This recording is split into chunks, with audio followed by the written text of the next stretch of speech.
Bem-vindo ao programa de história do canal.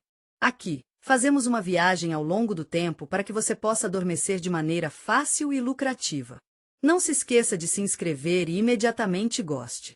No final da palestra, você estará dormindo rapidamente. Feche os olhos. A história já está começando. Hoje, vamos mergulhar na história da Inquisição. Esta é uma história sobre uma época em que o medo estava por toda parte e a fé se tornou uma arma. Imagine uma época em que uma única palavra, não falada de uma certa maneira, trouxe homens em vestes longas e rostos severos para você. Vamos revelar porque eles eram difíceis de acreditar, mas algumas pessoas realmente acreditavam que poderiam queimar as pessoas vivas por seus pecados. É uma loucura pensar que algo tão bonito quanto arte poderia até ser uma ameaça para alguém. Esta é a história de uma época em que um simples olhar ou sussurro pode ser perigoso. Muitas vezes imaginamos a Inquisição como esses tempos sombrios com muitas pessoas em masmorras, mas na verdade era um sistema muito organizado. Os inquisidores eram muito estratégicos e trabalhavam como uma máquina bem oleada. Eles mantiveram as cidades na ponta dos pés. Só foi preciso uma pessoa para bater em uma porta, sussurrar algo no ouvido de alguém, eles poderiam acusar alguém e causar problemas. Então, de repente, o destino desmoronou. Começou com pequenas coisas, um olhar estranho, risadas muito altas, um cheiro estranho de lixo que parecia sobrenatural para os vizinhos. Vispés invejosos iniciaram uma corrente que terminou apenas nas chamas. Reis e papas puxaram as cordas, e as pessoas ficaram peões em seu jogo de poder, escondidos sob a capa da santidade. Vamos dar um exemplo para sentir o espírito da época: os inquisidores. Você já ouviu falar do teste de água? É um conceito bastante interessante. Alguém ficaria amarrado jogado no rio, e então esperávamos e veríamos o que aconteceria. Se eles se afogassem, isso significava que a alma deles estava limpa, mas a vida deles já havia terminado no fundo do reservatório. Mas se eles nadarem, foram considerados culpados e a fogueira esperou de braços abertos. Parece humor negro, não é? Mas milhares de pessoas passaram por esse absurdo, e isso é apenas o começo. Vamos dar uma olhada nas origens de tudo, não é? Vamos passear por workshops onde o ar estava cheio de sons de cordas rangentes, prateleiras e ferros quentes sibilando. Descobriremos como a Inquisição moldou os destinos, construiu impérios e deixou para trás uma trilha que o Vaticano prefere ser esquecido. Por que esse pesadelo começou? As pessoas viviam em um mundo onde sua fé guiava cada passo que deram. O que você come, como você ora e o que pensa. Mas quando alguém ousou questionar as regras da igreja era visto como uma ameaça por alguns. Eles chamaram essas pessoas de hereges. Esses hereges eram frequentemente pessoas comuns que oravam à sua maneira, ou cientistas que faziam perguntas sobre o céu e as estrelas. Os inquisidores os viram como um perigo para a ordem que mantinha a sociedade unida. Eles eram muito inteligentes à sua maneira. Os blocos de madeira quebraram as pernas e as palavras extraídas durante interrogatórios quebraram vidas. Mas tudo isso foi para o mesmo propósito. Vamos contar algumas histórias que farão você pensar no passado e mostrar como esse teatro você só terá que vir e ver por si mesmo. Vamos revelar histórias sobre pessoas cujos destinos desmoronaram sob o peso das acusações sobre mulheres cuja beleza se tornou uma razão de suspeita. Vamos falar sobre cientistas que pagaram por suas ideias. E, é claro, falaremos sobre como o mundo continuou até que se desfez sob o peso da dúvida. O medo tocou o mundo, e seus ecos ainda podem ser sentidos nos arquivos do Vaticano. Vamos dar uma olhada nos bastidores e ver as chamas daqueles tempos iluminar nossa compreensão da história. Portanto, segure-se apertado, porque existem algumas descobertas incríveis que mudarão totalmente a maneira como você vê os séculos passados. Agora, vamos voltar ao início, a Inquisição. Nascido em um momento em que a Igreja estava enfrentando desafios de alguns de seus próprios membros, é importante entender que a Igreja não estava, de fato, de frente para bruxas com vassouras ou demônios em forma humana. Em vez disso, a Igreja estava enfrentando ideias que minavam seu poder. Dos séculos XI a XIII, a heresia se espalhou pela Europa, surgindo em aldeias e cidades entre camponeses e artesãos que começaram a duvidar. A Igreja viu os cátaros e os valdenses como um pouco errem, e eles se destacaram entre os outros grupos. Essas pessoas não estavam apenas desafiando os sacerdotes, mas a própria ordem que manteve o mundo unido. Os cátaros estavam localizados principalmente no sul da França, especialmente na área de Languedoc. Eles se chamavam de puro e acreditavam que o mundo foi dividido em dois elementos: o bem e o mal são dois lados da mesma moeda. O bem está associado à alma e ao céu, e mal ao corpo e a todas as coisas materiais. Na sua opinião, a Igreja, com seus templos de ouro e ritos magníficos, pertencia ao mundo do mal. Eles rejeitaram o batismo infantil, a comunhão e até a ideia de que os padres eram necessários para a salvação. Os cátaros viviam simplesmente, muitas vezes recusavam carne e juravam evitar riqueza. Seus líderes, que eram chamados os perfeitos, foram às aldeias e ensinaram o povo a salvar. Os valdenses apareceram no final do século X e vieram do norte da Itália. Eles foram fundados por um homem. Os valdenses eram um grupo de pessoas que queriam viver suas vidas de acordo com suas próprias crenças. Eles queriam simplificar sua fé, o que significava que eles liam a Bíblia em seu próprio idioma, em vez de latim, e pregaram sem a permissão de padres. Eles acreditavam que todos deveriam poder falar sobre Deus, não apenas as pessoas que usavam batalhas. Suas ideias se espalharam rapidamente pelas aldeias, atraindo pessoas que estavam cansadas das taxas da Igreja. A Igreja viu isso como uma ameaça à sua influência, porque se as pessoas começassem a ler as próprias escrituras, seu controle enfraqueceria. Heresy scared people. Reis e senhores feudais precisavam de fé para manter seu poder. Se as pessoas parassem de ouvir a Igreja, quem pagaria impostos e obedeceria às leis? Os cátaros e os valdenses não queriam que as pessoas se rebelassem, mas suas ideias quebraram o mundo que conhecíamos. Então, a Igreja decidiu agir. Naqueles primeiros anos, os inquisidores ainda não estavam sentados em tribunais com canetas e livros. Eles usaram força e espetáculo para mostrar a todos que você não pode se desviar das regras.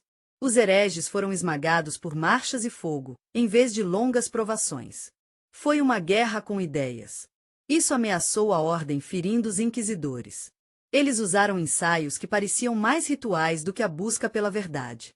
Uma maneira era entregar-lhe um pedaço quente de metal e forçá-lo a segurá-lo em suas mãos. Se a pele queimou e ele sofreu a dor sem reclamar, isso foi considerado um sinal de limpeza.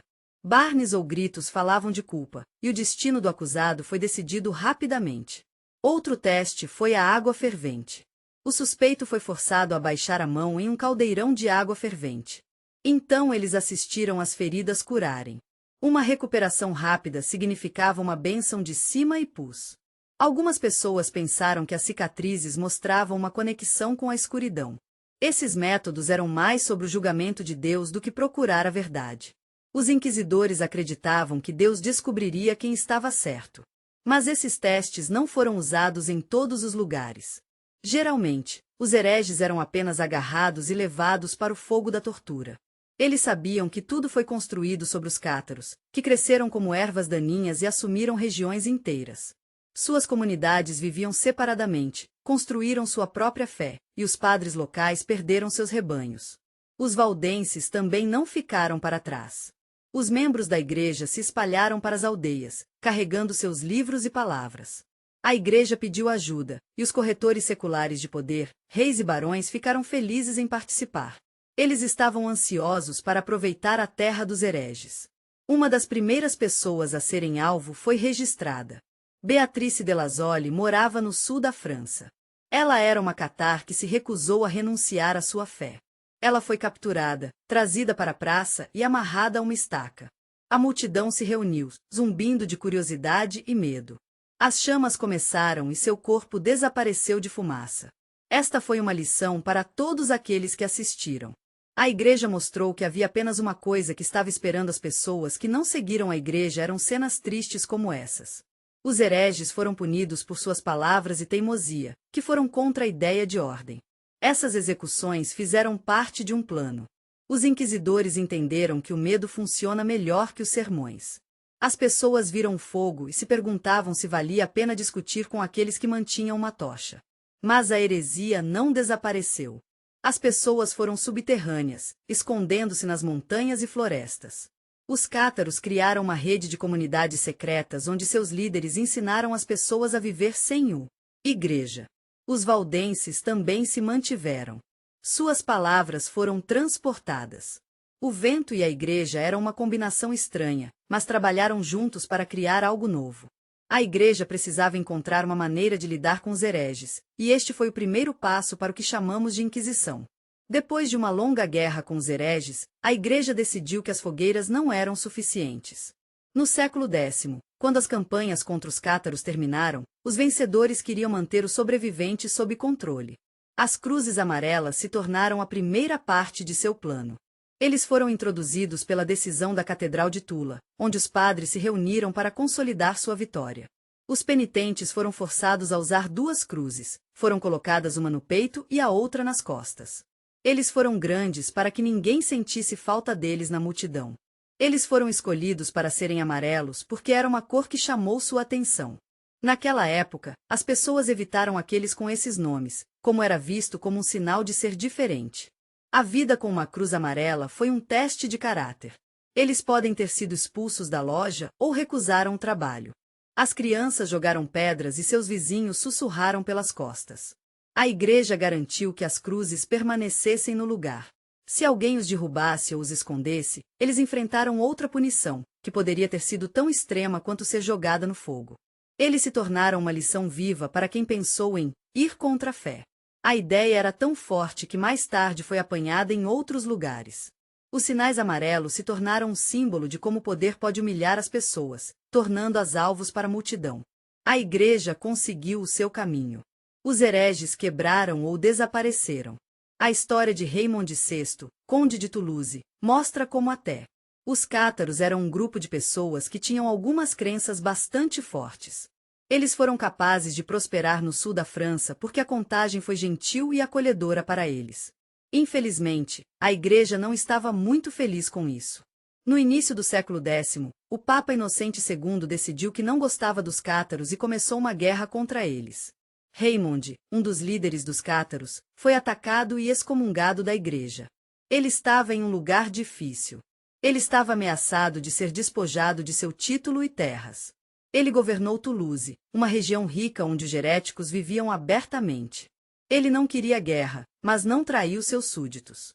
A igreja decidiu quebrar sua vontade e mostrar a todos o que acontece com os clientes dos apóstatas. Raymond concordou em penitência para manter um dia quente de verão. Chegou à encantadora cidade de São Gilles. Ele teve que tirar os sapatos e caminhar pelas ruas, e os cílios deixaram estrias vermelhas nas costas. As pessoas se reuniram ao longo do caminho, observando e sussurrando. Eles viram sua contagem, que os governou por anos, sendo derrubados. Sacerdotes que ele andou com eles, recitou orações e garantiu que a punição fosse realizada. Raymond apertou os dentes, mas cada golpe o lembrou do preço. Não foi apenas humilhação, era a multidão olhando com curiosidade e medo. O caminho do conde se arrastava através da poeira e da lama, e pedras mordeu em seus pés. Pés e o sol batendo na cabeça. A multidão ficou em silêncio, e eles começaram a gritar. Alguns o levaram a ele, e outros se alegraram com a queda dos fortes. A igreja alcançou seu objetivo. Raymond ainda estava vivo, mas seu poder foi abalado. Em 1215, Dominique Guzmán, um padre e pregador espanhol, criou a ordem. Essa se tornou a base da Inquisição. Este homem estava ansioso para combater a heresia com palavras e mente. Ele viu como os cátaros e os valdenses levaram as pessoas da igreja e decidiram devolvê-las através de sermões. Sua ordem foi chamada de Dominicanos, ou Ordem dos Pregadores. O Papa Gregório confiou-lhes uma missão muito importante. A Inquisição, como a conhecemos, foi formada quando um grupo de pessoas que deixaram a igreja adotaram a tarefa com grande entusiasmo. A igreja escolheu dominicanos porque conheciam a teologia e poderiam enfrentar os hereges em argumentos. Sua inteligência nítida e experiência de pregação fizeram deles a mão perfeita de poder. Os dominicanos trouxeram ordem ao que costumava ser. Eles queriam criar um espaço onde todos pudessem se sentir à vontade. Então eles criaram um conjunto de diretrizes que se tornaram uma luz orientadora para eles. Eles construíram um sistema para guiar gentilmente aqueles que podem ter ideias diferentes. Este sistema se baseou na ajuda de outras pessoas que estavam dispostas a compartilhar seu observador. Vations. Um vizinho percebeu que alguém estava orando suavemente e sussurrou sobre isso para os monges. A esposa informaria sobre o marido se ele. Você sabe, é interessante como até as crianças podem apontar livros estranhos. Eles não perceberam que as palavras poderiam causar problemas. Os dominicanos coletaram esses rumores, assim como uma aranha tece uma rede. Eles não correram para pegar todos de uma vez. Primeiro, eles checaram, cavaram mais fundo e procuraram traços. A denúncia se tornou o primeiro fio que levou à sensação de que os monges eram muito bons em detectar heresia. Eles tinham esse talento para pegar pensamentos e sentimentos, e eram muito bons em ler outras pessoas. Não era como se eles fossem barulhentos, mas mais como se estivessem quietos e atenciosos. Os dominicanos se sentavam e se sentiam confortáveis, preparando canetas e livros. Eles faziam perguntas, ouvem respostas e faziam anotações sobre tudo o que ouviram. Eles poderiam perguntar a ele sobre suas crenças, como se ele acreditasse na Trindade ou fosse para a mesa. Se ele parecesse confuso ou não dissesse muito, os monges tomariam nota.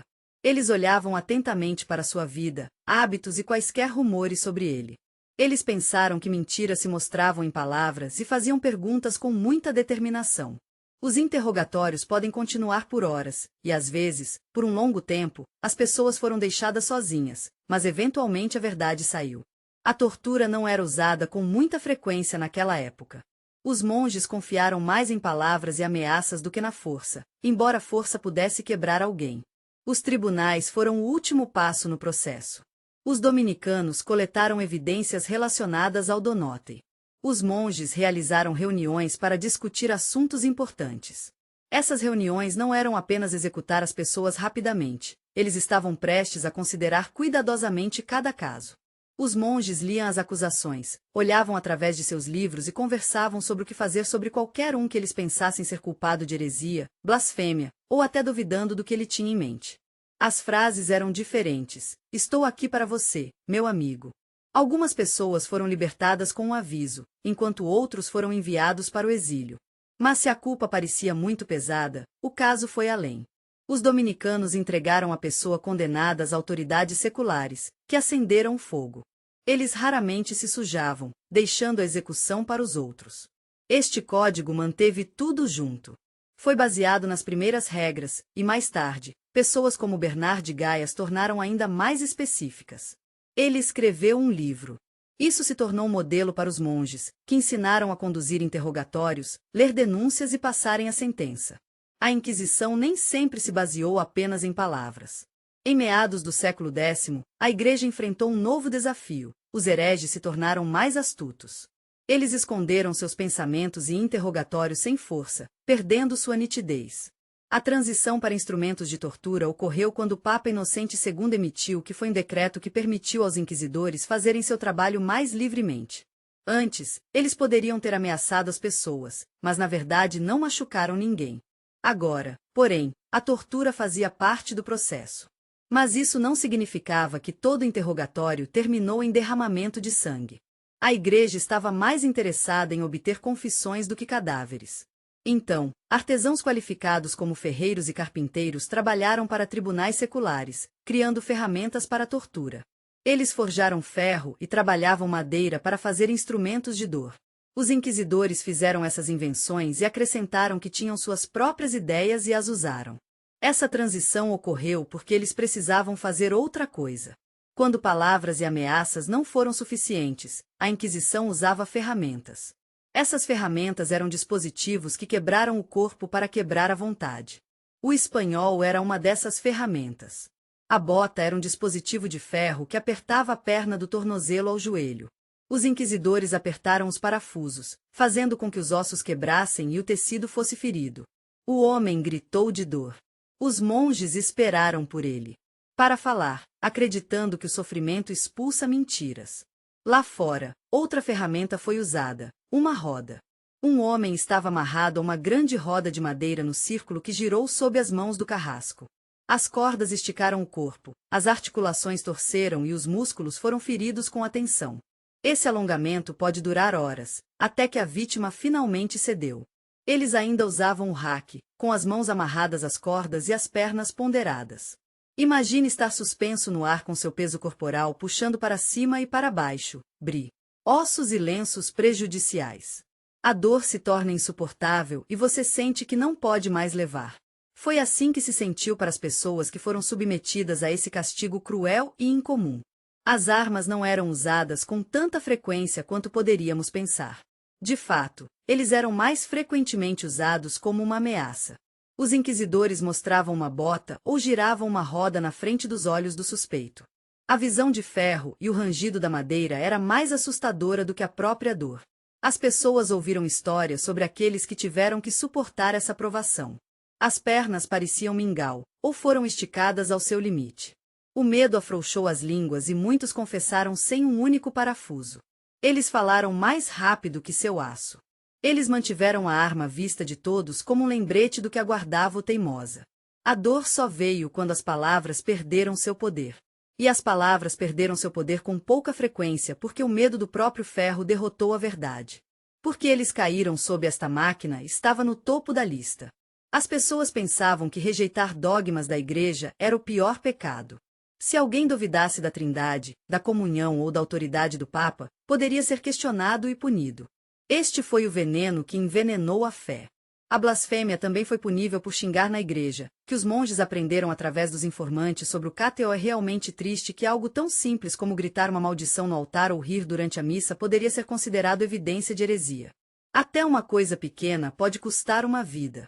A oração errada também foi incluída nesta lista. Uma pessoa pode sussurrar palavras que não foram ensinadas ou pular em peças. Os vizinhos notaram, denunciaram e os inquisidores decidiram que isso era heresia. Eles procuraram qualquer indício de retiro ou rachadura no comportamento. Os monges realmente se colocam em seu trabalho. Eles pensaram que a heresia não era apenas o que você disse, mas também quando você não disse nada. Se alguém não dissesse nada durante o interrogatório, isso significava que eles eram culpados. Mas se eles dissessem demais, poderiam ser considerados um mentiroso. Se alguém dissesse algo que era contra a religião, poderia ser porque eles estavam com raiva. Se alguém dissesse a oração errada, poderia ser apenas porque estava acostumada a dizer isso de uma maneira diferente. Inquisidores estavam preocupados com pessoas que... Eles estavam convencidos de que o apóstata estava espalhando suas crenças como uma praga e estavam determinados a erradicá-la. Com o passar do tempo, a lista de acusações aumentou. Não se trata apenas de crimes graves, mas também de ações aparentemente pequenas, como discutir com o vizinho ou sussurrar no canto. Isso foi usado como desculpa para punir as pessoas por seus pensamentos, palavras e até por coisas que eles não haviam feito. Mas se uma pessoa negou tudo e não desse, às vezes ele foi libertado, o que era uma razão para se sentir culpado. Os inquisidores às vezes não encontravam evidências, e nesses casos, poderiam emitir um aviso e deixá-lo em paz. Mas esses casos eram raros, e é compreensível que eles tivessem medo de falsas acusações. No entanto, houve um paradoxo. Os inquisidores registraram todos os gritos da vítima. Eles mantiveram livros onde entraram em tudo.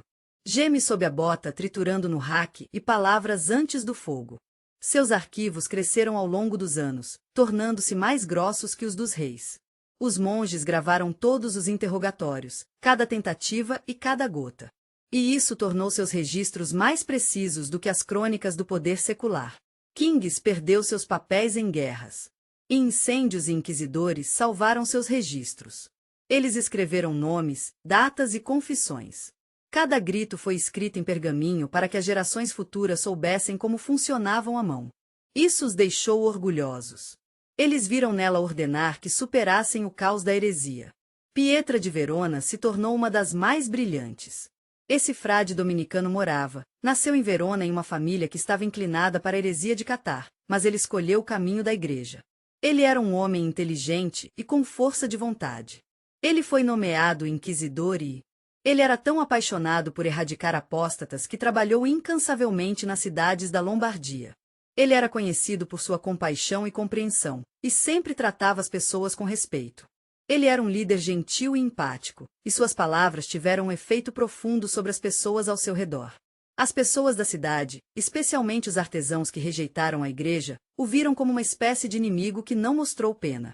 Seu rei chegou a um fim infeliz. Ele estava a caminho de Coma para Milão, mas infelizmente foi atacado pelas pessoas da cidade. Eles não gostaram dele por suas ações passadas e o atacaram na estrada. Um deles, um homem chamado Caraina, bateu na cabeça dele com um machado. O golpe dividiu seu crânio, e Pietra caiu. Os atacantes o terminaram com uma adaga. Outro monge, um querido companheiro, foi gravemente ferido.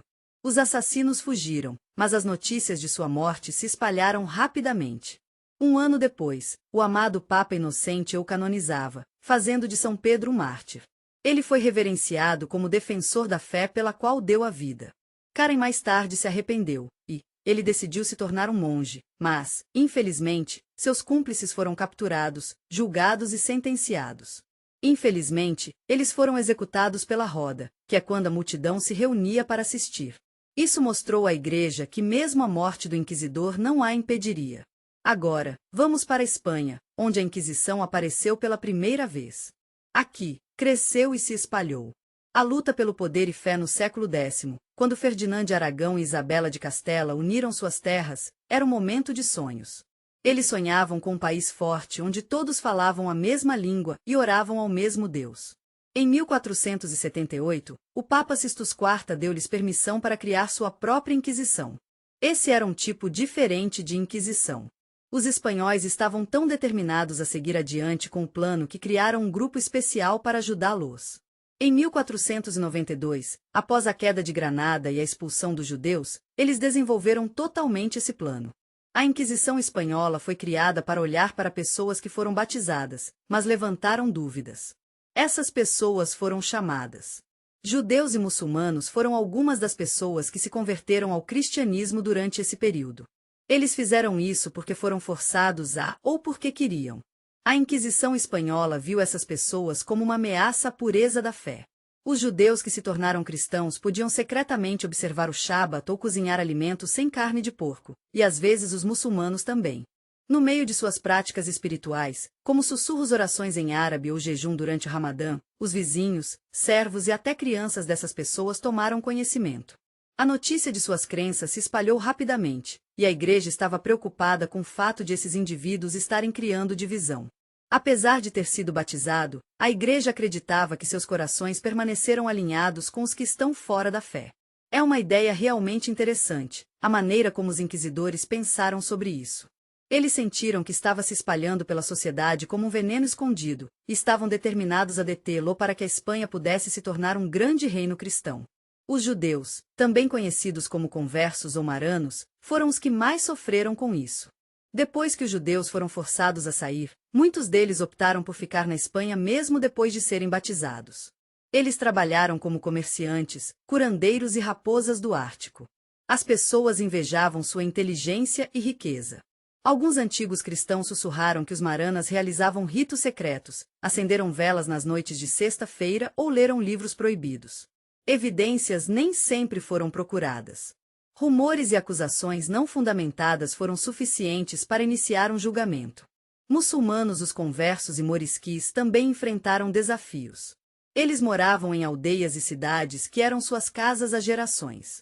Eles foram acusados de realizar abluções antes da oração ou preparar pratos de acordo com seus velhos costumes.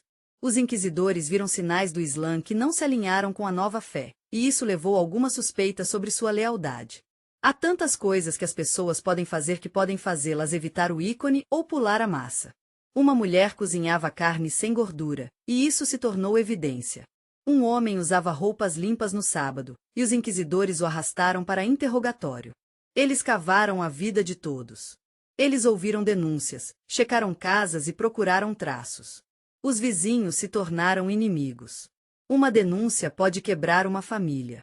A Igreja queria pureza e, infelizmente, teve um grande custo.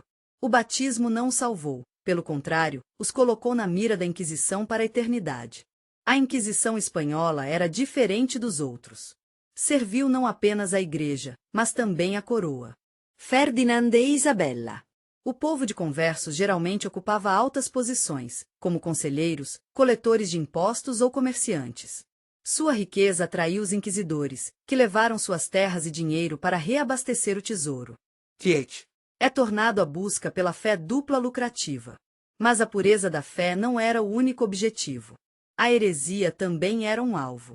A Inquisição espanhola também foi procurada, embora não tão frequentemente. A Inquisição observou aqueles que rejeitaram abertamente dogmas ou pregaram o contrário. Mais tarde, os protestantes que apareceram sob seu olhar luterano entraram na Espanha através de comerciantes e livros, e foram queimados com a mesma força. Alquimistas ou cientistas que duvidavam das verdades da Igreja também se viu na rede. Mas os conversos permaneceram a presa principal. Eles eram suspeitos com mais frequência do que não por causa de suas origens. Judeus e muçulmanos que foram batizados se tornaram bodes expiatórios. Sua fé foi testada pelo fogo e seus destinos foram quebrados em prol da unidade. A Igreja e a Inquisição Espanhola foram um período difícil na história da Espanha. Eles tiveram que encontrar maneiras de realizar suas execuções. Uma das ferramentas que eles usaram foi o gorota. Esta foi uma ferramenta que lhes permitiu estrangular alguém rapidamente. Foi usado amarrando uma corda em torno de uma cadeira de madeira ou uma gola de ferro ao redor do pescoço da pessoa. O carrasco girava o parafuso por trás, apertando o laço. O pescoço da pessoa quebraria com um som agudo, e a morte ocorreria quase instantaneamente. O gorota foi valorizado por sua eficiência. Foi uma maneira rápida de executar alguém, e não causou muita dor, o que fez os inquisidores parecerem misericordiosos. Eles usaram de 1480, quando a Inquisição estava apenas ganhando força, até, o fogo era um símbolo de seu poder, e eles usaram para mostrar o quão forte eles eram. Eles colocam as pessoas em uma caixa com espinhos ao seu redor, chamado de Iron Maiden, mas não sabemos ao certo se eles realmente a usaram. Era um gabinete alto com espinhos ao seu redor. As pessoas foram colocadas para dentro, a porta estava fechada e os espinhos foram levados em seus corpos. Os historiadores não sabem com que frequência foi usada. Os arquivos da Inquisição Espanhola não mencionam isso diretamente. Provavelmente ficou em porões ameaçar as pessoas. Eles usaram para fazer suspeitos confessarem. Histórias sobre o gabinete de espinhos espalhadas entre os espanhóis, e as pessoas usaram sua imagem. No século X, ele se tornou uma lenda, embora existam poucos traços exatos. O alto da Fe Public elevou execuções para um novo nível. O nome se traduz em um ato de fé, e essas cerimônias reuniram milhares de olhos. Eles começaram a ser realizados em Sevilha pela primeira vez em 1481. No dia designado, os condenados foram levados para a praça. Eles foram colocados nas camisas longas de sambenita com cruzes vermelhas. E havia chamas, mostrando sua culpa.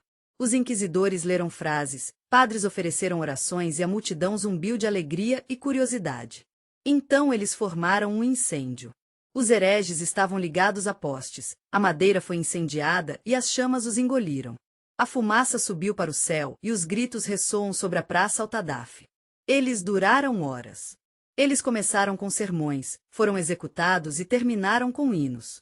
Foi uma performance que ensinou as pessoas de nascimento.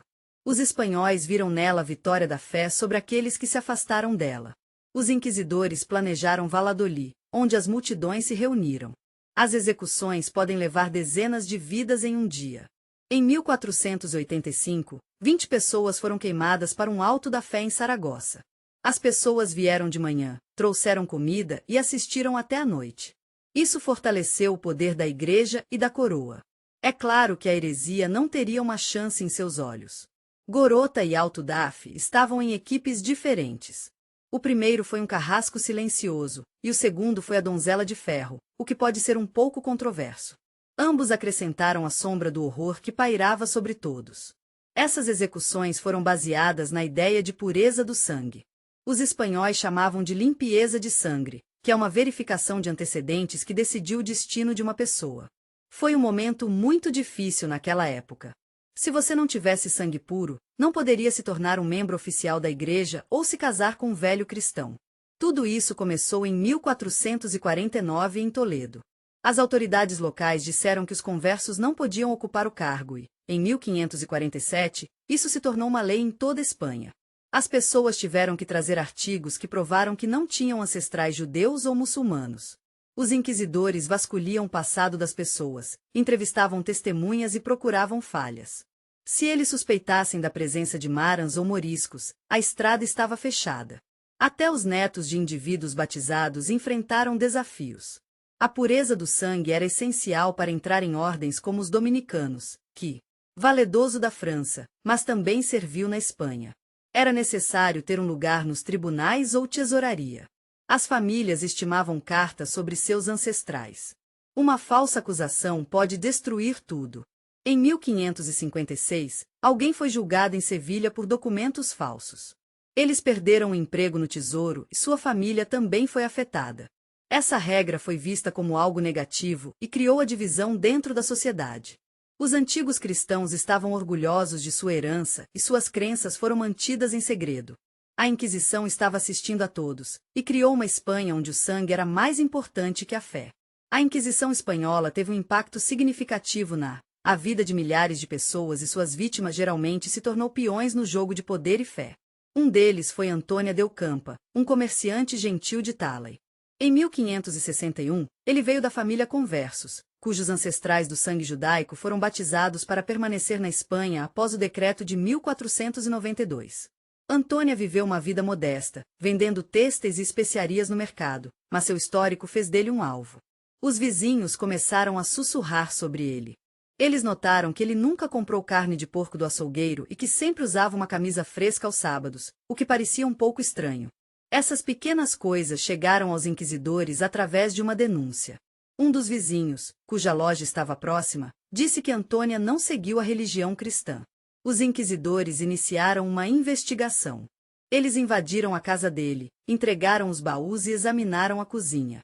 Eles encontraram uma lâmpada a óleo que estava queimando na noite de sexta-feira e um pedaço de pano que ele poderia usar para os rituais de sábado. Antônia insistiu que ele era um bom cristão, foi à igreja e adorava a igreja. Mas suas palavras foram abafadas por acusações. Ele foi levado para a prisão do Tribunal da Talec, onde foi mantido no úmido. Ele foi interrogado por muito tempo pelos inquisidores que queriam que ele admitisse seus pecados em rituais judeus secretos. Ele recusou, mas eles continuaram empurrando-o. Eles até o torturaram com raque, e Antônio perdeu, gritando algo que os inquisidores pensaram que era uma confissão. O tribunal se reuniu rapidamente, e ele foi acusado de heresia por orar de maneiras judaicas e rejeitar a Cristo. A frase foi dura. Em 1561, no pobre homem estava ligado a uma participação no Plaza de Toledo.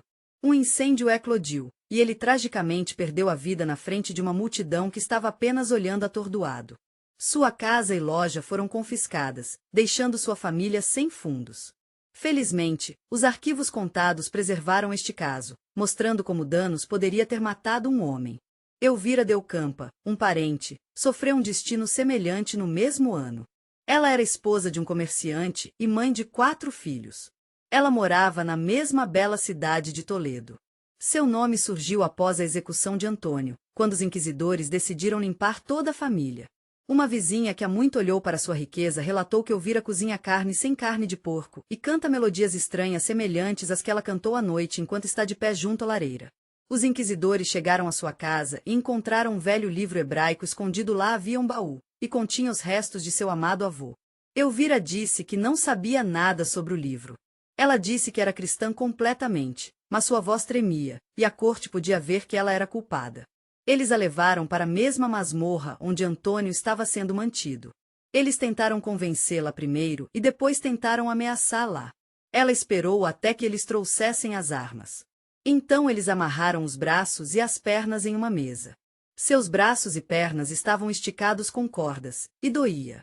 Os inquisidores pediram os nomes de outros hereges, mas Elvira não disse nada.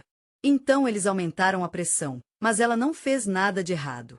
O tribunal se reuniu no mesmo mês. Ela foi acusada de seguir secretamente o rito judaico, cantando canções proibidas e negando a fé cristã. O veredicto era inevitável. Ao mesmo tempo, a Altuda em 1561, ela foi levada para a praça em São Benito com uma cruz no peito. O incêndio a engoliu, e os gritos dos espectadores abafaram os hinos dos sacerdotes. A multidão assistia, com o coração partido, quando outra vida se dissolveu em fumaça. Seu caso, os arquivos de Taleeda, assim como Antônia, como exemplo de uma cadeia familiar de suspeita, revelam a essência da Inquisição espanhola. Antônia e Elvira se tornaram presas, e ninguém poderia deixar de sentir um sentido de tristeza e perda. Eles foram acusados de coisas baseadas em fofocas e inveja, o que é realmente triste. Os tribunais se concentraram em pequenos detalhes para justificar a execução, e a verdade se perdeu nas sombras. O medo se espalhou por toda a Espanha, e seus nomes permaneceram em documentos como um aviso para os outros. A Inquisição teve que lidar com mentes que ultrapassavam os limites do comportamento humano mais de uma vez. É importante lembrar que muitas pessoas durante a Idade Média olharam para o céu e exploraram os mistérios da natureza, mesmo que a Igreja tenha dito que não podia. Com o passar do tempo e as pessoas estavam se movendo da Idade Média das Trevas para a Era da Descoberta, houve cada vez mais discordância sobre ciência e fé. Um dos exemplos mais famosos disso foi o julgamento de Galileu Galilei. Mas ele não foi a primeira pessoa cujas ideias a Igreja estava bastante preocupada. As inquisições espanholas e romanas estavam assistindo Cosmos e a alquimia, vendo-os como uma ameaça à ordem que havia sido construída ao longo de séculos. Essas histórias mostram que puniram as pessoas não tanto pelo seu conhecimento quanto por sua coragem. O conflito com Galileu explodiu em 1633. Galileu era um cientista italiano famoso por observar as estrelas e planetas. Ele provou isso. Você sabia que a Terra gira em torno do Sol? Essa incrível descoberta foi feita por Nicolaus Copérnicus, um astrônomo polonês que morreu em 1543. Ele escreveu um livro sobre a rotação das esferas celestes e foi publicado após sua morte. Felizmente, ele escapou do Tribunal de Inquisição porque seu trabalho foi publicado durante sua vida e manteve suas ideias para si mesmo. Na época, ele não tocou no livro, mas mais tarde foi banido em 1616. Galileu pegou esses pensamentos e correu com eles. Ele teve problemas, não por causa da ciência, mas porque ele era tão ousado. No mesmo dia de 1616, o cardeal Roberto Bellarmino disse que não podia defender publicamente o heliocentrismo. A Igreja disse que ele era um perigo, e Galileu concordou em ficar quieto, mas ele simplesmente não podia. Em 1632, ele publicou uma conversa amigável sobre duas ideias diferentes. O livro falou sobre os pensamentos de Ptolomeu e Copérnicos, mostrando que ele acreditava que o Sol era o centro do sistema solar. Isso deixou os inquisidores com raiva porque foi um desafio à sua autoridade. O julgamento começou na primavera de 1633. Galileu foi convidado a ir para Roma. Ele tinha quase 70 anos e suas pernas tremiam porque ele era muito velho, mas foi. A Inquisição não o impediu. Seu corpo era a arma de sua escolha. Eles decidiram que a prisão domiciliar seria o melhor curso de ação. Ele foi acusado de violar a proibição, o que é realmente lamentável. Galileu explicou que o livro apenas discute as teorias e não as impõe, mas os juízes infelizmente viram o ouvido surdo. Eles o forçaram a renunciar ao heliocentrismo de joelhos e a ler que a Terra é imóvel. A frase era branda. Ele foi enviado sob preso a uma casa em Florença, onde viveu até sua morte em 1642. O livro foi banido, mas as ideias sobreviveram. Este caso mostrou que a Inquisição puniu a desobediência, não as estrelas. Também deixou as pessoas preocupadas com o poder da cosmologia. As ideias de Giordano Bruno sobre o infinito do universo foram um excelente exemplo. Bruno, um monge e filósofo, viveu no final do século X. Ele alegou que as estrelas, este é o Sol distante, e o universo se estende sem fim. Seus pensamentos estavam muito à frente dos de Copérnicos e Galileu, que negaram o centro do mundo. A Inquisição o capturou em 1593 em Veneza, e o julgamento durou 7 anos. Ele foi mantido em uma cela e foi convidado a se retratar. Bruno insistiu que o infinito não discutia com Deus, mas a Igreja viu isso como um perigo. Em 1600, ele foi queimado na participação em Roma. Os inquisidores, algumas pessoas pensaram que crenças como essas estavam em desacordo com as Escrituras e a ordem. Isso também teve um impacto na alquimia. A Igreja estava preocupada com a conexão entre alquimia e magia. Os alquimistas estavam procurando maneiras de transformar metais em ouro ou descobrir o segredo da vida eterna. Seus fornos fumavam e livros queimaram. A Inquisição suspeitava tracos de bruxaria. Na Espanha, esses casos surgiram com menos frequência, mas aconteceram. Em 1529, em Toledo, um homem foi julgado por alquimia. Ele misturou pós. Ele era um ávido leitor de manuscritos antigos. Nossos vizinhos disseram que ele fabricou poções e sussurrou feitiços. Os inquisidores encontraram desenhos de círculos e notas em latim. Ele foi interrogado e acusado de magos. O tribunal decidiu expulsá-lo. A alquimia os confundiu. Eles confundiram a ciência com o pecado, vendo uma ameaça onde não havia. A Inquisição às vezes surpreendeu com sua atitude em relação à ciência. Alguns de seus próprios ministros olharam para o céu e estudaram as estrelas. Uma dessas pessoas incríveis era o jesuíta Christopher Clavius, que morava no final do século X. Ele nasceu em 1538 em Bamberg, Alemanha, e desde muito jovem, tinha um profundo interesse em números. Em 1556, ele ingressou na ordem jesuíta, que combinava fé com uma sede de conhecimento. Clavio se mudou para Roma, onde ensinou matemática no Roman College, a principal escola da ordem. Ele escreveu livros sobre geometria e astronomia, ensinando mentes jovens a ele, suas obras. Ele foi lido em toda a Europa e se tornou uma ponte entre o velho mundo e novas descobertas. Em 1579, o Papa Gregory X pediu a Clavius que fizesse algo muito importante. O calendário juliano, que estava em uso desde o tempo de César, estava 10 dias de folga do equinócio vernal. Isso significava que a Igreja estava perdendo seu ritmo. Clavius decidiu ajudar a consertar isso. Ele coletou dados sobre o movimento do Sol e da Lua e calculou seus caminhos com uma caneta. Governante, seu trabalho durou anos. O calendário foi lançado em 15 de outubro, que o Papa anunciou.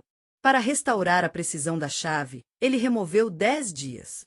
Ele também teve a oportunidade de discutir com cientistas que duvidavam de seus cálculos e os defendiam diante da Igreja.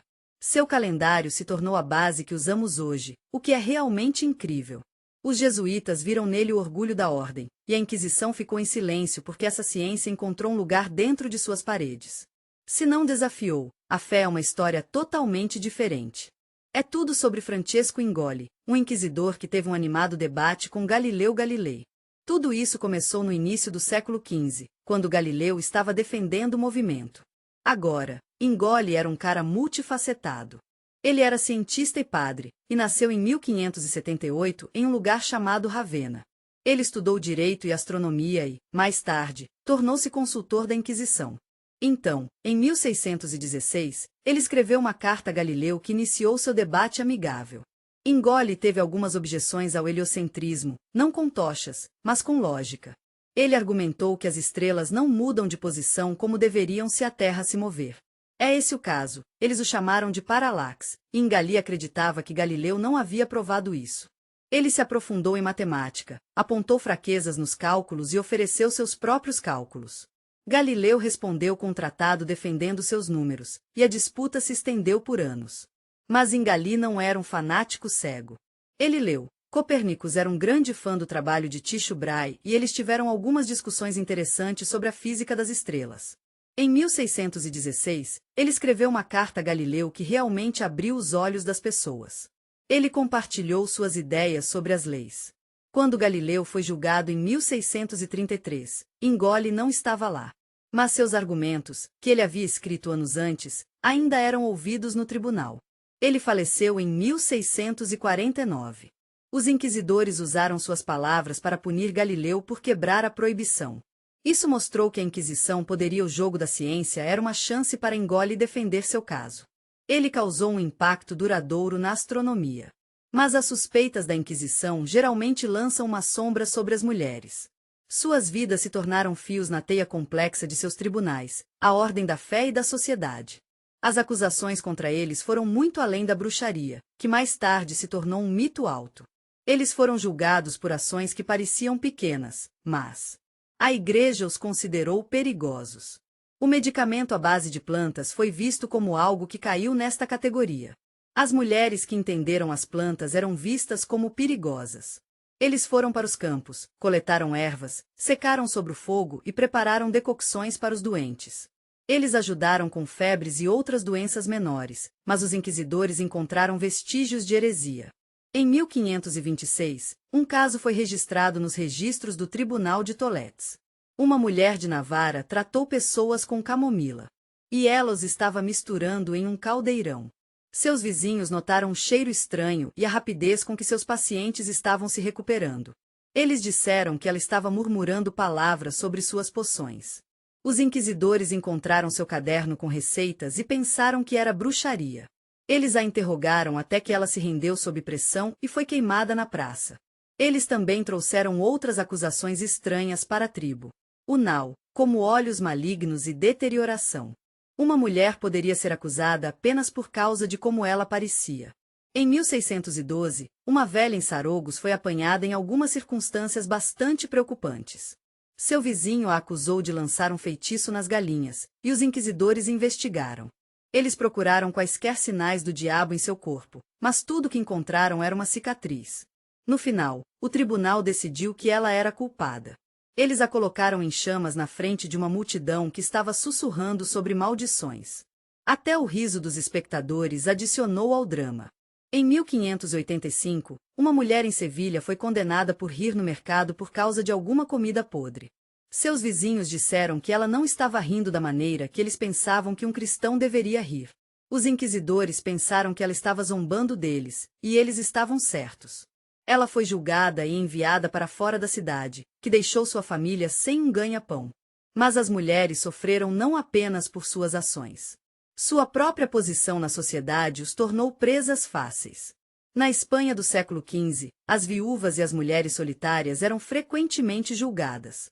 Eles moravam separadamente, o que levou algumas pessoas a espalhar rumores. Em 1551, uma mulher foi julgada em Barcelona por seu gato que andava em telhados. Seus vizinhos pensaram que era seu espírito, então eles relataram. Os inquisidores encontraram agulhas em sua casa e pensavam que eram instrumentos de bruxaria. Eles a interrogaram e a baniram da cidade.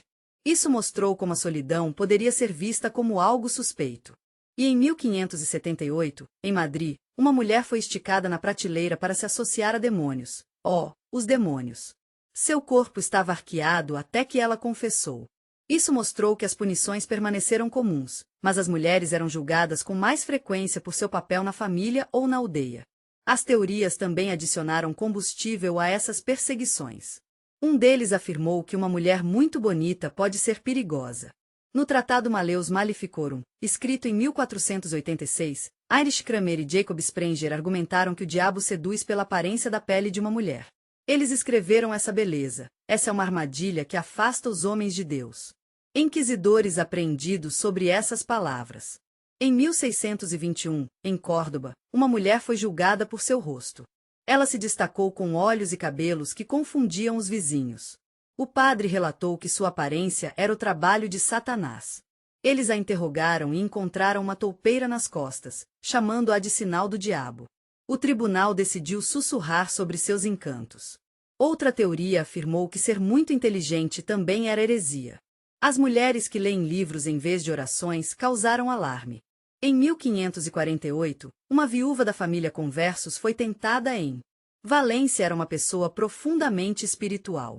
Ela manteve as obras de Erasmus de Roterdã em casa e teria discussões animadas sobre a fé com os hóspedes. Um vizinho relatou que estava falando sobre escrituras e não orando. Os inquisidores encontraram suas anotações onde ela escreveu seus pensamentos. Ela foi acusada de heresia por colocar a razão diante da igreja. O julgamento durou meses. Ela foi exilada da cidade e os livros foram queimados em frente à sua casa. A Inquisição em toda a Europa usou ferramentas de tortura contra mulheres. Uma dessas ferramentas era um trono de ferro cravejado de espinhos que morderam no corpo. Uma mulher foi colocada nele e ela estava amarrada a uma cadeira com cintos para que se sentasse imóvel. Os espinhos picaram sua pele, e cada respiração piorava a dor. Às vezes, uma cadeira era colocada sobre o metal queimando fogo até que o calor ardia sua força. Em 1611, na Alemanha, uma mulher estava ligada a essa cadeira para a bruxaria. O nome dela era Maria e seus vizinhos relataram que viram seu satravame e então as vacas pararam de se alimentar. Ela gritou até que sua voz desaparecesse, e os executores esperaram por uma confissão. Em Bamberg, onde os julgamentos de bruxas se deitaram, essa cadeira se tornou um símbolo de horror. Outra arma estava se afogando. Uma mulher foi jogada no rio. Ela tinha as mãos e os pés amarrados com cordas. As pessoas pensavam que a água rejeitava a bruxa porque a água aceitava espíritos malignos.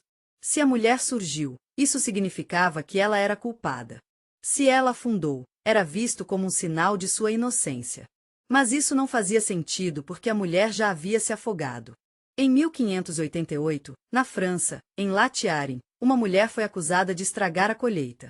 O nome dela era Jane, e ela morava sozinha, tecendo cestas. Os vizinhos sussurraram que seu olhar secou os campos. Ela foi jogada no rio com uma pedra em volta do pescoço. A água se fechou sobre ela e, infelizmente, ele se afogou. O tribunal a considerou inocente, mas era tarde demais. As pessoas assistiram da costa e sussurraram sobre maldições. Em 1591, na Escócia, uma mulher chamada Agnes Sampson também foi julgada. Ela foi culpada pelas tempestades que afundaram os navios. Ela surgiu, e essa sua frase foi de partir o coração. Ela foi arrastada e queimada. Isso mostrou quão terríveis tais ensaios poderiam ser, transformando a vida em um jogo mortal. Em 1609, nos Estados Unidos, ela foi acusada de ser feiticeiro. Ela também foi acusada de ser feiticeira. Anne Whitley, conhecida como Old Shattuck, foi julgada na Inglaterra. Ela era uma mulher idosa com um rosto cheio de rugas e olhos que assustavam a vila. Ela morava em uma pequena cabana, tecendo cestas e secando ervas para seus vizinhos. Mas seus problemas começaram com inveja. Uma mulher cujo filho estava doente relatou ter visto Anne à noite no rio onde estava. Outra vizinha cantou à luz da lua e acrescentou que, depois de suas músicas, o leite azedou e as galinhas pararam de colocar ovos. Rumores cresceram como ervas daninhas. Logo, a vila estava zumbindo sobre sua beleza em sua juventude, que ela teria seduzido homens. Em 1610, ela foi capturada por inquisidores e pesquisada. A cabana encontrou ervas secas e uma boneca feita de trapos chamados diabo. Ela foi arrastada para interrogatório e seus ombros foram esticados de suas órbitas. Incapaz de suportar a dor, ela confessou. O julgamento foi realizado no mesmo dia. Em 1912, ela foi enforcada em uma colina com outras pessoas. A multidão observou quando a corda terminou sua vida. E a inveja de um vizinho tornou-se sua ruína. Agora, estamos chegando ao final da Inquisição, quando sua cortina escura começou a cair sob a pressão de mentes ousadas e novos tempos. O século XV foi seu último ato, quando a Iluminação. Os incêndios da Europa, que queimaram por séculos, foram finalmente apagados pela luz da razão. Não foi apenas uma desaceleração, foi uma luta por aqueles que corajosamente enfrentaram seu poder, como os filósofos inteligentes. A Inquisição, que manteve o continente sob controle por tanto tempo, desapareceu lentamente, deixando para trás apenas uma fraca memória de seu passado. O século XV trouxe consigo uma nova brisa de mudança, e a Inquisição começou a perder seu forte controle. Na Espanha, o rei Carlos II, que estava no trono desde meados do século, foi inspirado pelo espírito de liberdade. Ei, então eu tenho algumas ideias da França para você. Walter era tudo sobre sonhar com progresso, e viu os tribunais como um fardo antigo. Ele decidiu diminuir um pouco o poder deles, e as execuções se tornaram uma coisa do passado. Os interrogatórios se tornaram mais uma formalidade. Em Portugal, o Marquês de Pombal, que era como o braço direito do rei José I, foi ainda mais longe. Ele fez suas ações dependentes de sua palavra. Esses governantes não apenas a quebram com um golpe. Eles gradualmente apagaram seu fogo, deixando o canhão para reunir poeira em algumas adegas esquecidas. Mas a verdadeira tempestade foi levantada por aqueles que escreveram e falaram com Walter, o filósofo francês de uma maneira sarcástica, se tornaram seu pior inimigo. No livro Candide, ele brincou sobre seus tribunais, mostrando quão absurdo eles eram olhando para a história do Lisboa Alto Daf. Ele falou por Jean Cal, um protestante que foi executado em Toulouse pelo assassinato de seu filho, a quem ele queria converter ao catolicismo. Walter provou que Jean era inocente e foi absolvido póstumamente. Isso tornou uma vitória da razão sobre a fé cega. Ele escreveu cartas, ele falou e disse que a Inquisição era louca e causou muito sofrimento na Europa. Suas palavras se espalharam pelo continente, fazendo as pessoas questionarem as coisas. Montesquieu era outra voz da razão no espírito das leis. Ele queria que os tribunais fossem baseados na lógica em vez de na superstição. Ele criticou o poder baseado no medo, e seu livro se tornou um guia para aqueles que queriam fazer mudanças. Diderot, com a enciclopédia, foi ainda mais profundo. Ele coletou conhecimento que substituiu os velhos medos nos quais a Inquisição foi baseada. Esses três, Walter, Montesquieu e Diderot, eram como luzes orientadoras que nos mostraram o caminho para um novo entendimento. Suas ideias ressoaram com estudantes, governantes e até padres, que começaram a questionar crenças de longa data. Na Espanha, Pablo de Alavide se tornou um exemplo vivo de resistência. Esse reformador sonhava com progresso, leia livros proibidos e falou de liberdade. Em 1776, a Inquisição o apreendeu por essas opiniões e o aprisionou em um mosteiro, mas ele não cedeu.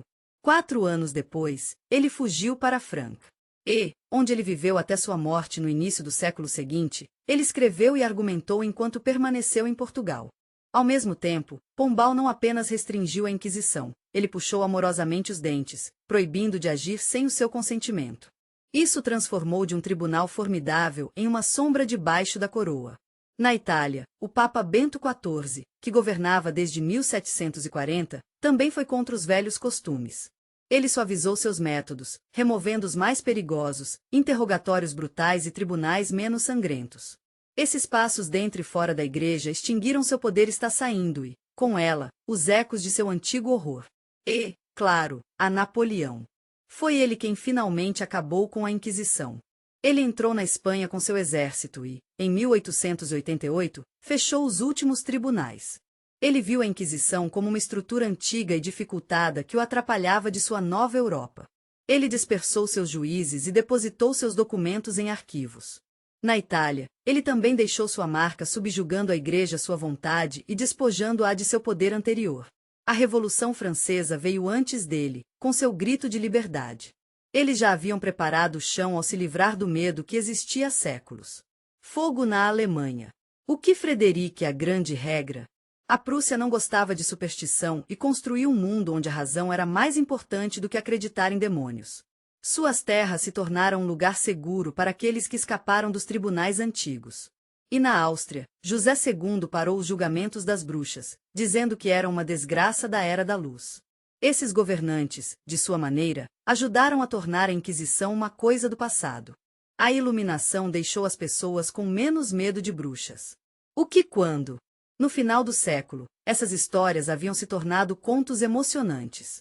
Vamos ver como seus acordes finais soaram no México, Espanha e Portugal, onde mesmo ao pôr do sol, havia traços de luta e teimosia. No México, que fazia parte das colônias espanholas naquela época, a Inquisição na década de 1790 ainda estava tentando manter as pessoas na fila.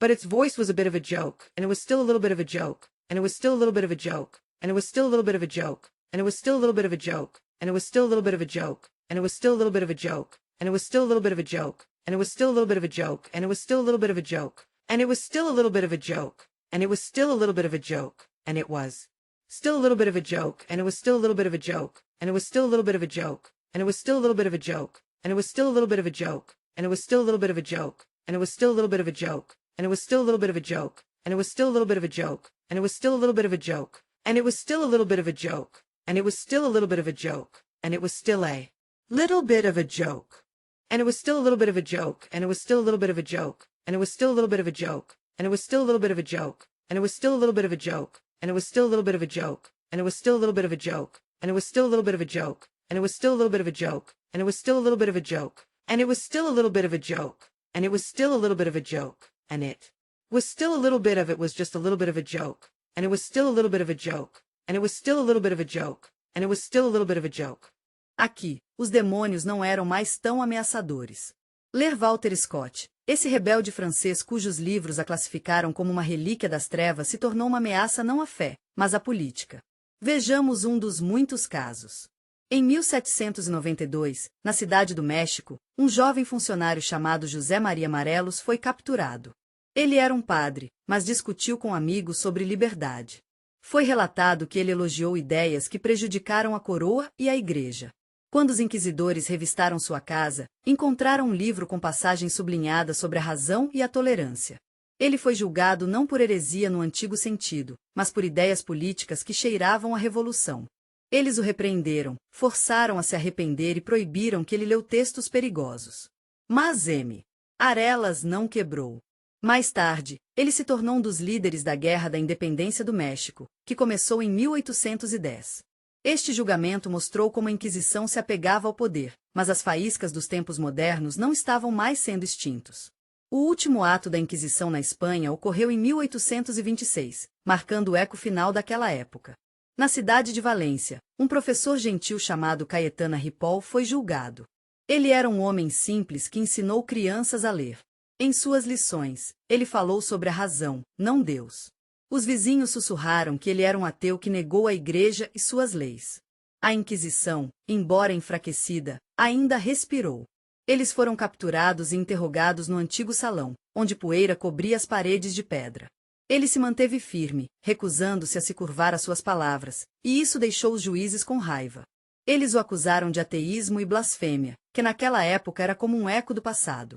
O castigo foi severo. Ele foi enforcado na praça em frente a uma multidão que assistia em silêncio. Esta foi a última execução da Inquisição Espanhola, seu acorde final. O rei Ferdinand VI, que estava governando na época, apoiou este tribunal, mas o mundo estava mudando. Alguns anos depois, em 1834, a Inquisição foi oficialmente fechada e sua voz morreu para sempre. Você pode imaginar como foi ser o último cuja vida terminou em sua sombra?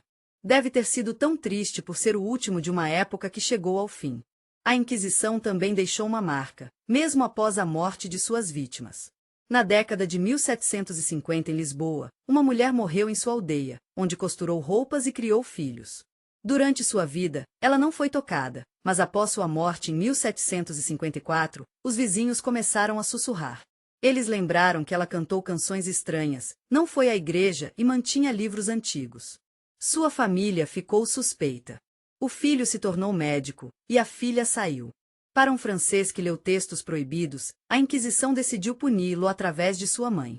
Em 1756, seu túmulo foi aberto, seus ossos cavaram e queimaram na praça. Era um ritual envergonhar a família e mostrar que mesmo a morte não o salvaria de seu julgamento.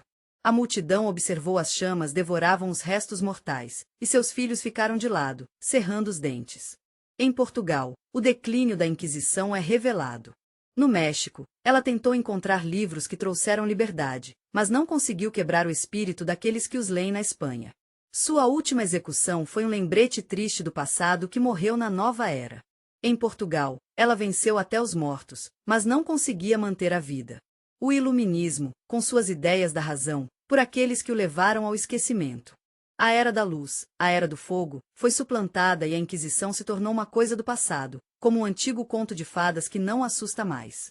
Obrigado por estar conosco nesta jornada pela história da Inquisição, desde o início sombrio até o seu final tranquilo. Novas reuniões estão chegando em breve.